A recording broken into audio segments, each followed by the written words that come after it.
ठाणे महापालिकेच्या पातलीपाडा सेंद्रिय शेती प्रकल्प ठाणेकरांसाठी खुला।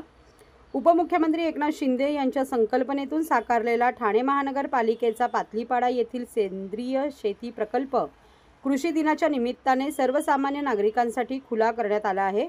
महापालिकेच्या उद्यान विभाग आणि वृक्ष प्राधिकरणातर्फे या प्रकल्पाचे काम एप्रिल 2025 मध्ये सुरू करण्यात आले होते। ठाणे महापालिकेतर्फे फेब्रुवारी महिन्यात आयोजित करण्यात आलेल्या वृक्षवल्ली प्रदर्शनाचे उद्घाटन करताना उपमुख्यमंत्री एकनाथ शिंदे यांनी ठाणे महापालिकेने नागरिकांना आदर्श म्हणून सेंद्रिय शेती प्रकल्प करण्याचे निर्देश दिले होते।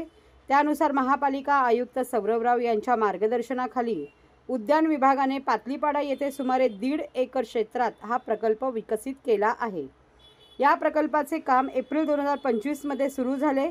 महाराष्ट्र कृषी दिनाचे औचित्य साधून त्यांचे अनौपचारिक लोकार्पण करण्यात आले। आता हा प्रकल्प सर्व नागरिकांसाठी खुला असल्याची माहिती उद्यान अधीक्षक केदार पाटील यांनी दिली। या प्रकल्पाचे पूर्ण व्यवस्थापन उद्यान विभागामार्फत करण्यात येत आहे। सेंद्रिय शेती प्रकल्पामुळे विद्यार्थी व नागरिकांना नैसर्गिक शेती, पिके, भाजीपाला, फळझाडे, सेंद्रिय खताचा वापर आणि पाण्याचे योग्य व्यवस्थापन यासंबंधी माहिती व प्रत्यक्ष अनुभव मिळणार आहे। तसेच शेती महत्त्वही समजून घेता येईल असेही पाटील यांनी सांगितले। प्रकल्पात काय? या प्रकल्पात विविध प्रकारचा भाजीपाला व पालेभाज्यांची लागवड करण्यात आली आहे। त्यात वांगी, भेंडी, टोमॅटो, मका, मिरची, ढोबळी मिरची, हिरवा व लाल कोबी, भुईमूग, रताळे, सुरण, लाल माठ, मेथी, कारले, दोडका, शिराळी, भोपळा अशा वेलवर्गीय भाज्या यांचा समावेश आहे। तसेच 2 प्रकारचे तांदूळ व नाचणीचे उत्पादनही घेतले जाणार आहे।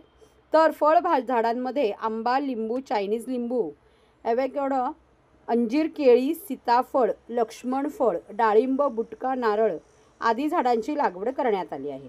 प्रकल्प क्षेत्रात कृत्रिम तलाव तयार करून त्यामध्ये वॉटर लिली व मासे सोडण्यात आले आहेत।